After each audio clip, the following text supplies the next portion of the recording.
you guys, and welcome back to more Corpse Factory.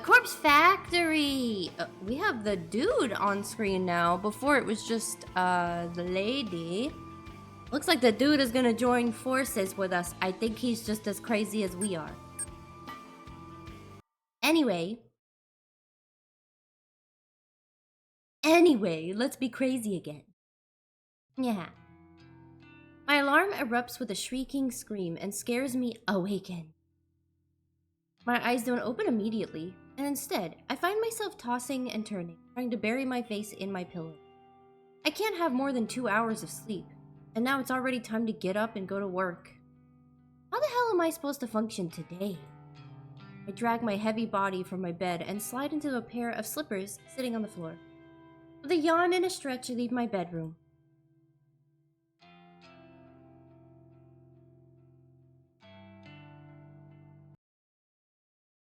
Nope.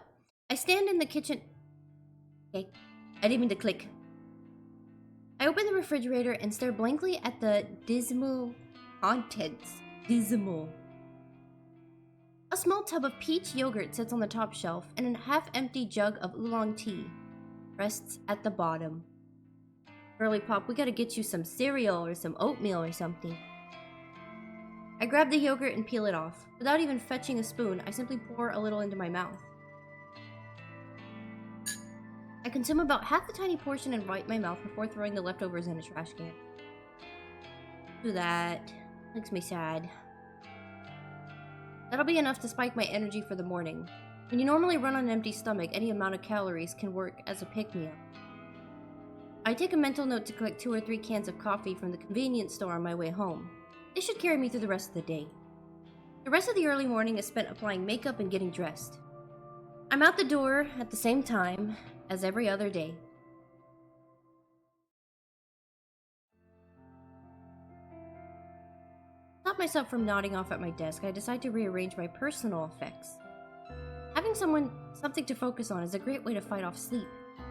Like the other employees here, I don't tend to keep too much at my workspace. Yet it still manages to feel cluttered somehow. I understand that.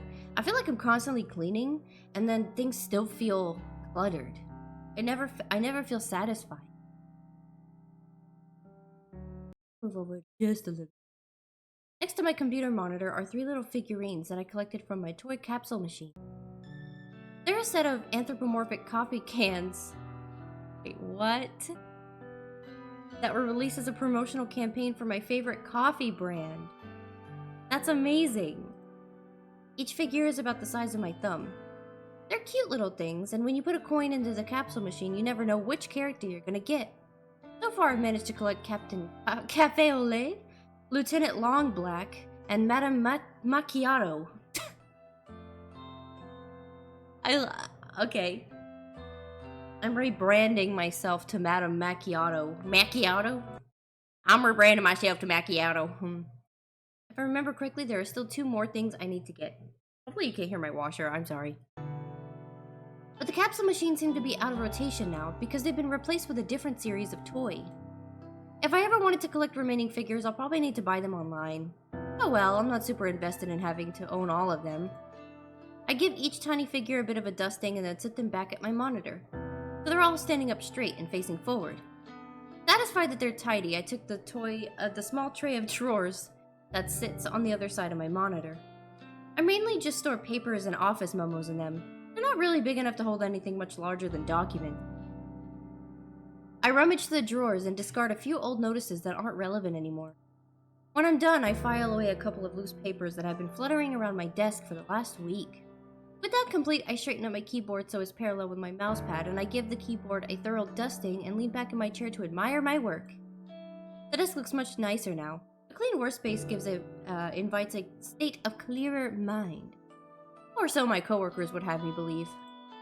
Maybe I'll buy into it for a little bit now, that I can see the effects for myself anyway.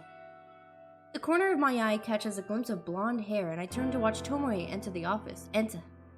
She nods at Shinya as she walks by his desk. She continues nonchalantly towards her own workspace. Since her desk isn't in my line of sight, I have the perfect vantage point to watch her put her belongings down and take a seat. I feel sudden stirring of excitement as she sits down. It's almost as if I'm anticipating something to happen. You are! Did you forget? Was something supposed to happen with Tomoe today? Have I forgotten something important? Yeah, you have.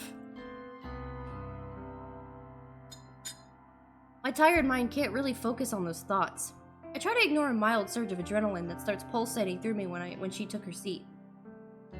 I distract myself by starting up my computer and looking over today's tasks. It looks as though I need to correct a few entries I uploaded for the company server yesterday. In my previously distracted state, it's possible I made a few typographical errors. Typographical? That's fair enough. I'll get to work on correcting the data. I open up a few programs and listen to the whirring of my computer tower, nearly drowning out in the clamor of the officer environment. I can't read! The next sound I hear is eclipse the noise of the computer, the office, completely and absolutely. Why is noise like that? A terrified shriek through the air feels like a terrified shriek slices through the air like a knife, leaving a deathly ringing silence in its wake. I scramble to my feet purely out of instinct, scanning for the source of the scream. I don't have to look very far before my eyes fall upon the distressed Tomoe, kneeling on the floor and clutching her face. She's on the ground next to her desk, staring down unblinkably, her fingers white from the strain of clawing at her own head. In the sudden chaos of people rushing to her side, I somehow managed to notice that one of the drawers on her desk is wide open. An open drawer? As tired and exhausted as I am, the significance of the open drawer isn't lost on me. I immediately realized why my body subconsciously felt excited when Tomoe came into the office this morning. I left something in her desk drawer, something I wanted her to find. Yesterday's obsession with discovering the identity of one who requested my death caused me to forget my rebellious strike against Tomoe. I left something in her drawer yesterday, thinking that she was the one who submitted my photo on the website. Then she didn't come into work and it completely slipped my mind. After she confessed requesting Akane Tsurumaki's death, I erased the suspicion of her being the one who targeted me, but I didn't remove the item from her drawer. I'm in deep, deep shit now. Before I can even lurch forward from my desk, Tomoe turns her head to me. Her cold, grim eyes lock onto me, refusing to let me go. A trickle of crimson blood seeps from her scalp, where her fingernails pierced her skin during her panicked scream. Swallowing my nervousness, I break eye contact with her and stare down at the flat object that was on the focus of her outcry. It's a familiar photograph. A printed image on glossy paper, traditional old school, just as effective as I had hoped. Though I can't make out all the detail from this distance, the composition of the photo doesn't elude my memory. It depicts my very own corpse, toppled backwards over a tombstone. A bloody slash traces across my neck. A laceration lines my stomach, and a knife protrudes from my breast. My black hair is a tangled mess, my dark eyeliner smeared and smudged. The grimace on my face is an unmistakable mask of death. Noriko Kurosawa, stoic and unflinching in death. Noriko Kurosawa, dead atop a random tombstone in some nameless cemetery. A bizarre yet untimely, unremarkable way to die. It suits me perfectly. I'm proud of the work that went into this photo.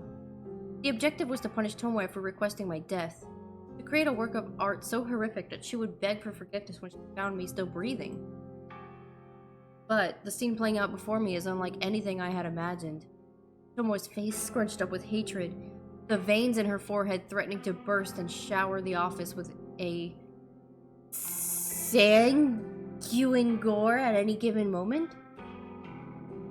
Whether or not she thinks this is some kind of sick prank is beyond my knowledge. All I can decipher from her expression is that she is likely to strangle me given the opportunity. I thought that she was gonna think it was a curse. I thought that she would take it as like, now she's haunted, and everyone she talks to is gonna die. Perhaps I'm jumping ahead of myself. Why do I automatically assume she believes I'm guilty of putting the photo in her drawer? I mean, aren't I the victim in the image? Perhaps she actually... Who the fuck is responsible for this? She howls like a wounded animal, a battered and beaten pup backed into the corner. Clutching the photo, now torn from her bloodied fingernails, she stands and plants her feet firmly on the floor, steadfast, stern, resolute. A bulwark of immovable fury. Why can't I read today? All eyes are upon her. The bleached blonde Gyaru with an antagonizing attitude, the center of attention in the office. This photo is disgusting! Absolutely sick! Who made it? From the confused and puzzled faces of the 20 or so employees huddled around, it's obviously that no one really knows what Tomoe is talking about. The photo is small, and with her clutching it tightly and waving it around frantically, it's impossible for anyone to make out the detail. I'm bold enough to assume that no one else managed to properly glimpse it yet. And maybe I can prevent our coworkers from getting a closer look if I act fast. I dart out from behind my desk and approach Tomoe. Let me see. Tomoe aggressively thrusts the photo towards me. I take a cursory look at it and gasp loudly to add credibility to my acting. Adopting a fake countenance of shock, I grab Tomoe by the shoulder and pull her close to me. I bow my head against hers so we stand immediately in the middle of the crowd, forehead to forehead, our eyes fixated on one another. I hope my beating heart isn't loud enough for Tomoe to notice as we stand against each other. I whisper softly, my pulse quickening as I try to make my words sound urgent and confident, rather than broken and anxious. Come with me. I need to talk to you. Tomoe tenses and stiffens, but she murmurs something that sounds like an agreement. I pull away from her and grab her wrist to lead her out of the office. We exit from the throne of onlookers, scratching their heads, and dart toward the elevator. Okay, so she didn't think it was me. I assumed that she was mad at me. I don't know. Shinya says nothing as we pass him. He just looks on with a pale face. Uh-oh, did he see it?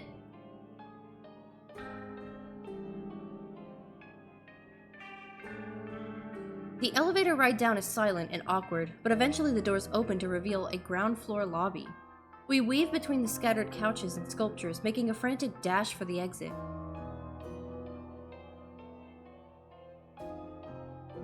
We finally emerge outside into the brisk morning air.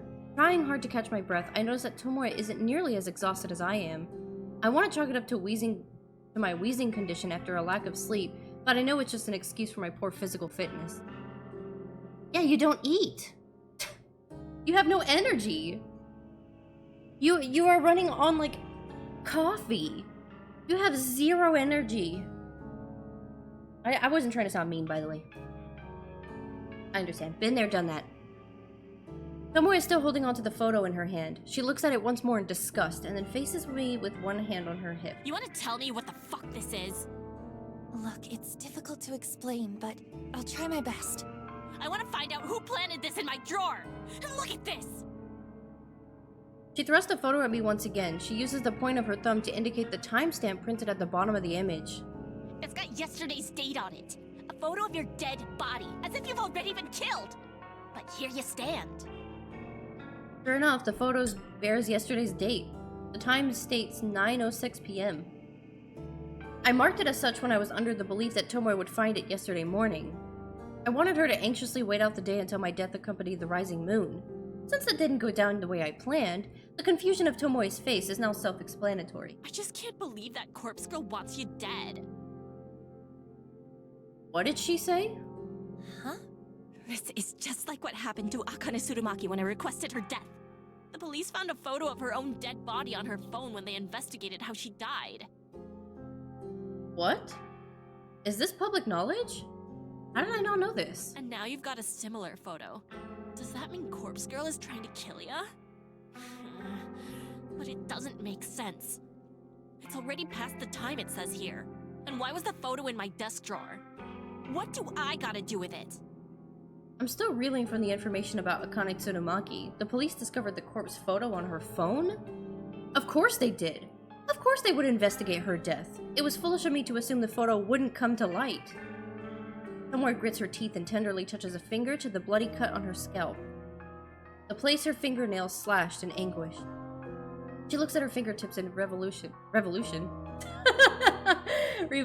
and sighs. A revolution! Look, maybe it's my fault that Akane Tsurumaki ended up down the well. Maybe it's not. The least I can do is make sure that the fucking corpse girl doesn't come to get you as well. Aw, thanks Tomoe. I'm a piece of shit. You ain't my friend or nothing, but sluts gotta stick it out together, right? I don't want another cold bitch on my conscience. That's the quote of a century. Sluts gotta stick it out together. Oh, yeah, honey. Actually, like, I'm starting to warm up to Tomoe. She was a little bit brash, but I'm starting to warm up to her a little bit. I feel like I feel like these are the most touching words Tomoe can string together. I'm somewhat flattered that she wants to protect me. Tomoe, you don't have to do anything. Yeah, I kinda do, you know? You comforted me a little when I came to you about the dead skank. Made me feel like I wasn't totally to blame, yeah? You might not be as much of a psycho as I thought. Might be a heart beating behind that flat chest. Thanks. Okay. Thanks. Unexpectedly, the brash and brazen girl beams at me brightly. I'm putting you under 24-hour surveillance. Corpse Girl's gonna have to crack my skull open before she goes sticking her fingers into yours. Tomoe, really, that's not necessary. I can't figure out a way to convey her that I'm not in actually any danger. Well, immediate at this rate. It's true that there is someone out there who wants me dead, badly enough to have requested it through the website. But as far as the threat of Corpse Girl coming to get me goes, I'm perfectly safe. I resign myself to simply staring blankly at Tomoe, the girl I hold so much disdain for. I know I should choose my next words carefully. Tomoe is prone to violent outbursts, even at the best of times. Uh-oh, okay, uh-oh. Uh-oh, uh-oh, uh-oh, uh-oh, uh-oh. Okay, we have a three-way split. I don't need you to protect me, fuck off. I'm not saying that. Thanks, but I'll be fine on my own. I'd feel better with you looking after me. I'll be fine on my own. She's gonna insist, though. Maybe I should say fuck off. But she's gonna get mad.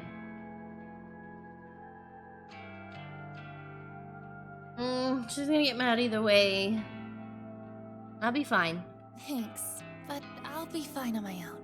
Nah, that's bull. You're a delicate little thing, so it's up to me to look after you. Okay. Seriously, I'll be okay. I don't think Corpse Girl is going to come after me. Oh yeah? And what makes you so sure? It's a long story. But look, you said it yourself. The time and date on the photo have already passed, right? Oh, yeah, guess so. But so what? Well, I can't imagine someone coming to kill me now. I mean, the corpse in the photo is clearly dead at 9:06 p.m. last night. Yep. But I'm standing right in front of you. I'm pretty alive right now. You're not really convincing me. I mean, I don't totally believe this Corpse Girl person really exists, but still. Something or other killed Akane Tsurumaki. Pretty sure it wasn't suicide, what with the photo and all. So, since you got one of them photos too, I think it's best we hang. At least for a day. Let me keep you safe. You're really stubborn, you know that? Oh yeah, but I've been called worse. But why'd you think the photo was in my drawer? Did Corpse Girl get her desks mixed up? And like, shouldn't it have just been texted to you? I don't know. Ugh, this shit really fucks with my head. Let's just get back to work, yeah? Tomoe turns around to head back to the building, but stops short. She faces me and hands the photo. Here. Better you have it than me. She enters the office and leaves me standing in the cool morning air. Looking down at the photo, it's pretty clear that it's me in the image. I suppose it would be best to delete this evidence. I shred the photo carefully, making sure to completely destroy any defining features in the image. With the photo completely ripped beyond recognition, I toss it in a nearby bin and enter the office building. You should have lit it on fire. You should have put it on fire. After dealing with Tomoe, the rest of the day goes by without any incident. I'm thankful, mainly due to how exhausted I am from lack of sleep.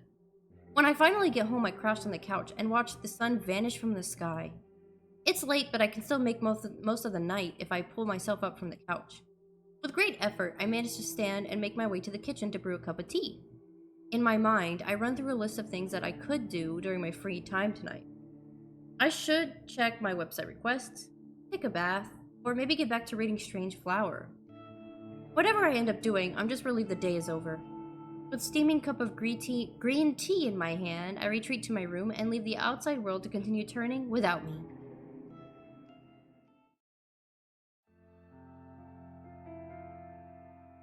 June 3rd, Wednesday morning.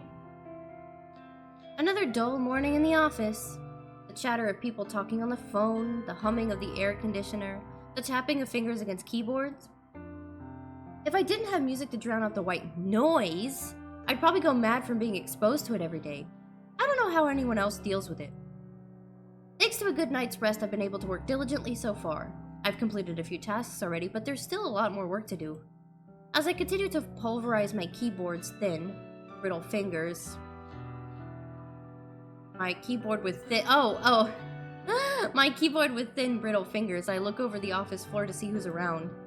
Shinya sits at his desk, his expression scrunched up in concentration, and is absent-mindedly scratching his face with the blunt end of a pen. Turning my gaze, I observe the back of Tomore's head as she works attentively at her computer. She hasn't said anything to me since we arrived at the office this morning. Because now I know that she's not the one who requested my death, I feel more at ease around her. And with the photo of my own corpse destroyed, I can put yesterday's unplanned events behind me. I need to be more careful in the future. Forgetting that I planted a photo like that in Tomore's desk drawer was an oversight I can't afford to repeat. I need to be clever, calculated, cunning. Corpse Girl's ambitions require me to be at peak performance at all times. I can't go messing up like that again. I'm lucky that no one else was dragged into the whole mess. Imagine if I did something so stupid when I was trying to kill a real victim. I would have ruined the entire operation. Taking a deep breath, I clap my cheeks softly with both hands. From now on, I'm going to truly focus when I carry out my plans. All I need to do is wait for the victim to come through the website. I'm ready for it. Finding out the identity of whoever requested my own death shouldn't be my top priority. I'm immune to Corpse Girl's wrath, of course, so unless someone decides to come at me with a knife, I'm perfectly safe. I'll check the website request this evening, as soon as I get home. Too risky to try and access it while I'm at work. With newfound resolve, I nod to myself and look forward to the end of the day. Okay. The flickering notification on my laptop screen prompts a wicked grin to split my face into. One new request. I don't waste time before I open up the details of the request. My heart begins to pound, and I feel the welcoming rush of adrenaline flooding through my body. Today, 10:55 a.m.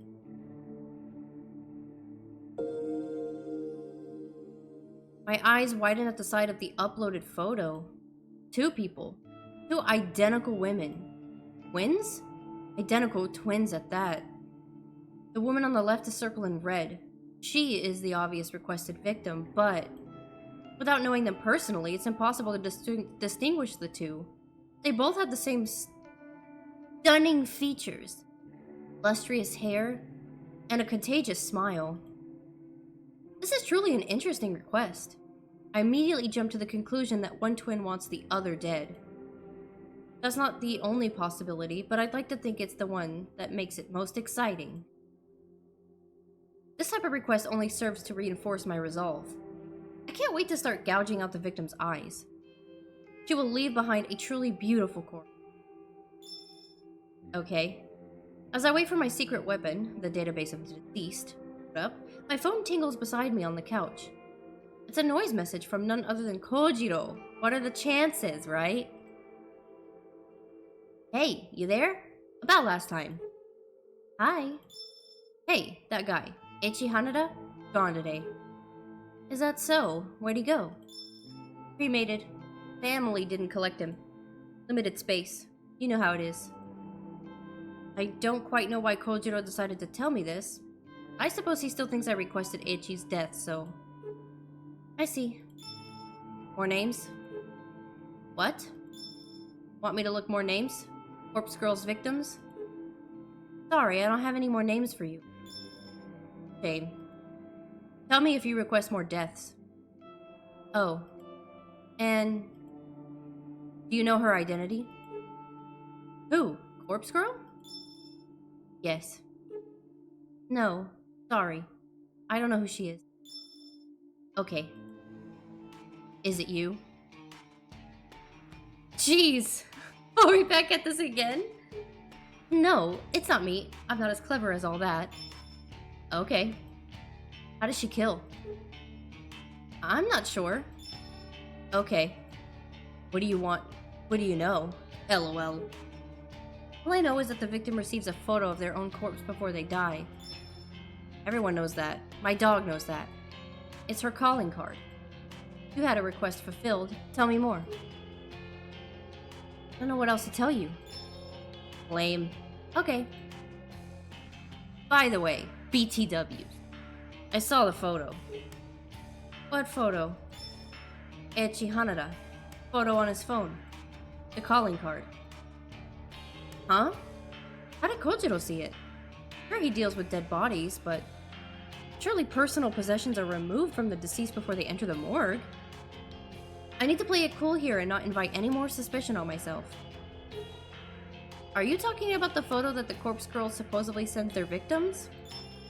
Yes.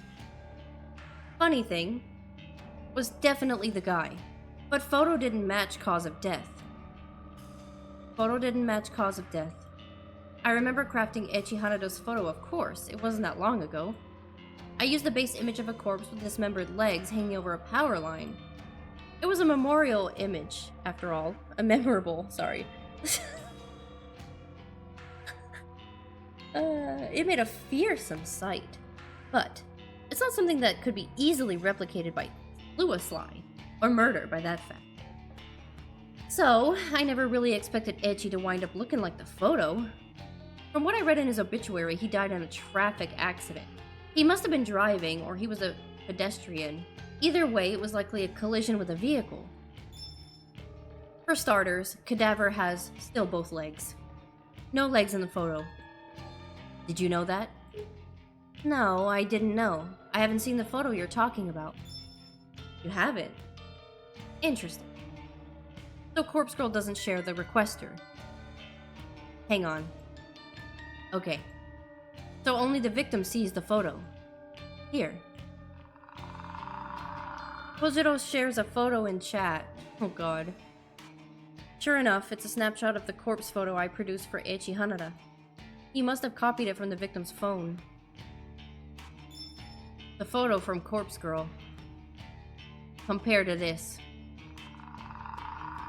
Another photo is shared in the chat. This one I haven't seen before. It's Eiichi Hanada's true corpse, sprawled forward in the driver's seat of a wrecked car. Seeing a genuine corpse photo doesn't come much of a surprise to me.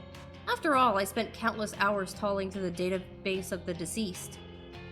I've seen more than my fair share of destroyed lives. There's not too much blood in this photo. It's kinda lame compared to the gorgeous rendition of his death that I had lovingly crafted. You're psycho. It's still not entirely evident what led to Eiichi's car collision. This very well could have been a genuine accident. For my own ego, I have to at least pretend that the Corpse Girl had a hand in it. Thoughts? The real death doesn't match Corpse Girl's photo at all. Why do you think that is? I feel pretty clever and manipulative by putting these questions on Kojiro. I want to lessen the suspicion of my true involvement as much as possible. You're asking me? Well, some theories. Corpse Girl's photo is a scare tactic. Nothing more. But I don't know where the photo comes from. She convinces the victim to kill themselves.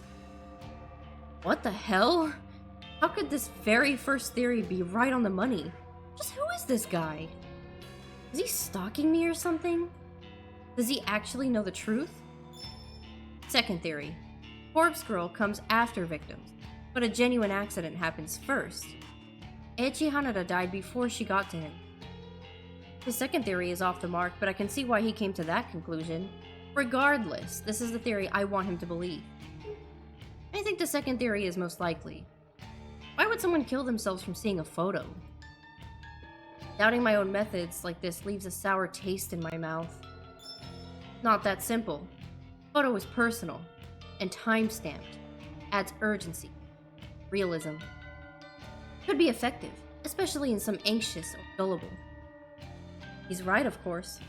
Although causing death in this manner was never my intention when I first started Corpse Girl's website, It's a possibility that did occur to me when Nui Hatano died. Wait a minute. How did you even get these 2 photos? LOL. Now she asks. Police on scene like to share. More morbid the better. Dead guy with corpse photo on his phone fits the bill. They sent me both photos. We played the spot difference. LOL. Disgusting. I never knew the police could be so disrespectful to the dead. Huh? You and I don't know the same police.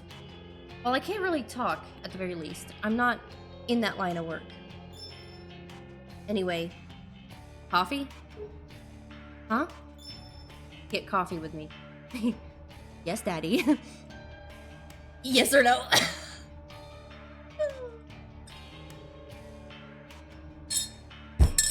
Yes. Unbelievable. I want to meet up and grab coffee? Has this conversation really given him the feeling that I'm interested in him? Does he think we're bonded over a discussion of dead bodies? Okay. Noriko? You have to stop thinking that everybody fucking wants. Okay, honey?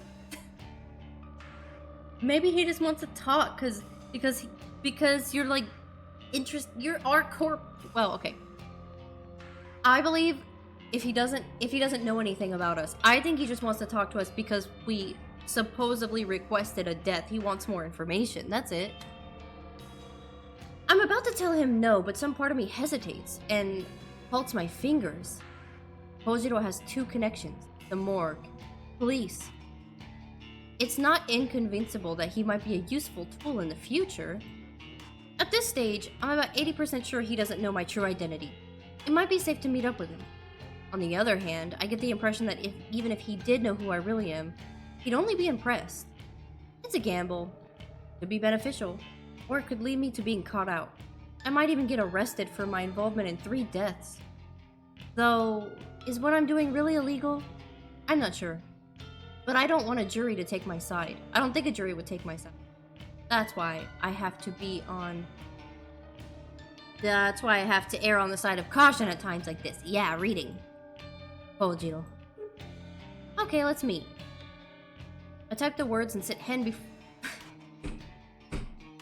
hen. I type the words and hit send before I have a more second thought. It might be a fatal mistake, but if I'm clever enough, I can wrap him around my finger and utilize his connection. Cool. Message you tomorrow. Bye. Kojiro's status immediately changes to offline. I rest my phone on the couch and look back to the laptop screen in front of me. Smiling, beautiful faces of 2 identical women stare back at me. That's right. I was about to start working on the most interesting request. I still have plenty of time before I need to get to sleep. With this thought in mind, I set about my tasks in high spirits. Psycho. Ooh, wow. Beautiful! The tiny balcony jutting out from the side of my apartment is nothing like it was advertised in the real estate listing. When I first saw the misleading photos, I thought it would be a spacious and bright, open-air hideaway that I could use to get some fresh air and improve my health. I wanted to set up a tiny garden and grow some plants. Nothing that would require a lot of work, but something that could occupy my spare time. In reality, the balcony is a depressing amalgamation of steel and concrete that saps away at any desire to stand upon it. It rests in an eternal shadow of surrounding buildings and manages to catch the sun's rays for about 4 minutes every day. It's an understatement to say that I was disappointed when I ventured out upon it for the first time. I suppose, if nothing else, it's a good vantage point for looking out over the city, but that's the only positive thing I have to say about it. As I stand here with my back against the railing, calmly sipping a lukewarm mug of green tea, I breathe a heavy sigh. I should be at the office. I should be tapping away at my keyboard, getting through the backlog of work that has accumulated this week. Instead, I'm here at home, tired and strained and wearing thin at the seams. I called in sick this morning. I don't know if my supervisor bought the lie, but he did tell me to stay home and feel better. So that's what I've been trying to do. It's my own fault that I feel this way. It's my own fault that I stayed up until 4 a.m. again. I know that a lack of sleep exacerbates my condition. I know that skipping meals and refusing to take medication makes me feel this way. I know that I do this to myself. I know. But this is me. This is what I do to myself as I try to take on each day. This is the way I stretch myself thin, for no reason other than because some days I just don't want to be better. I just want to be. I just want to stay up late and work on Corpse Girl's requests. My body needs for sleep doesn't come before my ambition. I want to eat only when necessary, because when I'm slim, I look beautiful. I want to be beautiful, just like her. I want to skip my medication, because taking the same pills every day is a hassle and expensive. I question whether I really need them anymore. I can just stay home like this. I don't need the medication. I even came out to the balcony, and that's what counts as being outside. So why do I need to take these pills? It's true that when I skip a few days I end up like this. I try to convince myself that I'm fine, that I'm fixed. Like I was some broken thing that has already magically been repaired.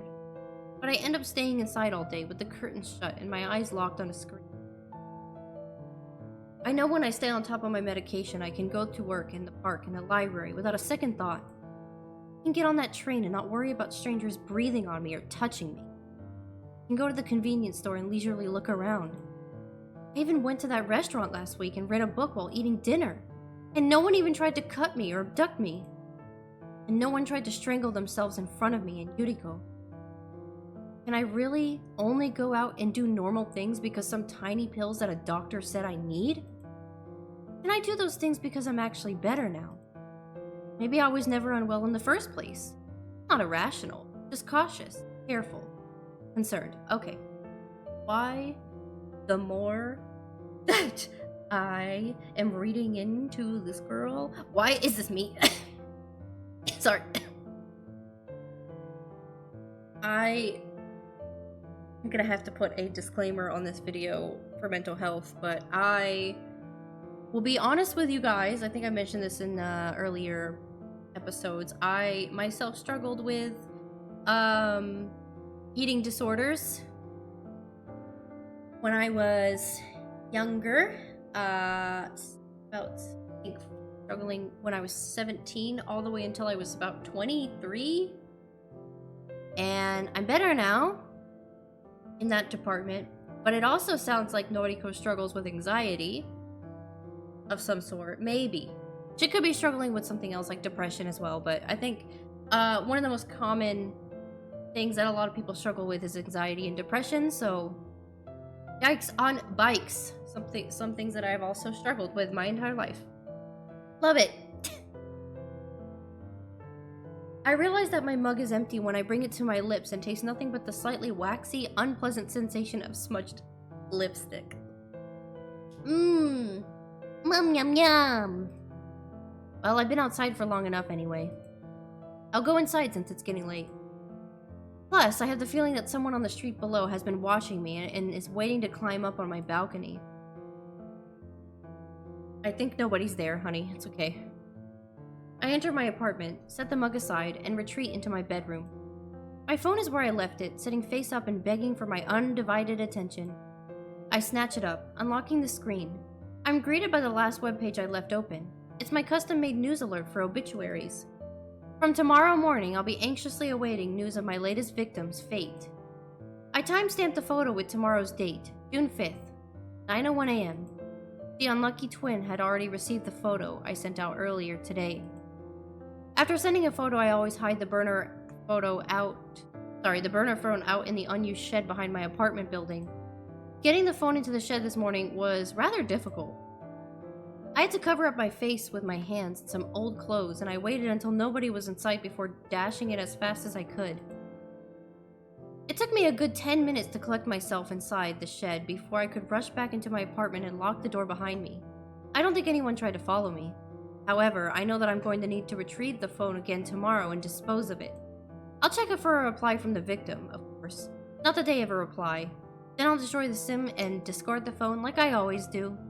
It might be difficult to get out there on the shed again. On top of that, I really should go to the office. Oh, and there's one more thing I'm supposed to do tomorrow. Kojiro wants to meet for coffee. I'm not so deluded to think that I can pull off all those escapades tomorrow in my current state. I resign myself to reaching for the bottle of medication on my dresser. Maybe another week of taking these pills won't be so bad. They tend to increase my appetite, which is really annoying. It's a constant struggle to try and ignore the hunger that tears at my stomach. And if it doesn't help that they wreak havoc on my libido, I never know what to expect. Sometimes, I can look at the photos of Aoi on my phone and feel absolutely nothing. Other times, I can simply be scrolling through noise while standing on the train and feel overwhelmingly urged to explode. I do my best to dismiss my doubts and fears as I swallow 2 of the tiny tablets. I follow up with a sip of water from the bottle kept next to my bed, and I fight the urge to retch. I'll take a shower to freshen up. After that, I curl up in bed and read. I need to conserve my strength for tomorrow, so an early night is in order. Maybe tomorrow is the day I'll finally feel better. That's really sad. Sorry.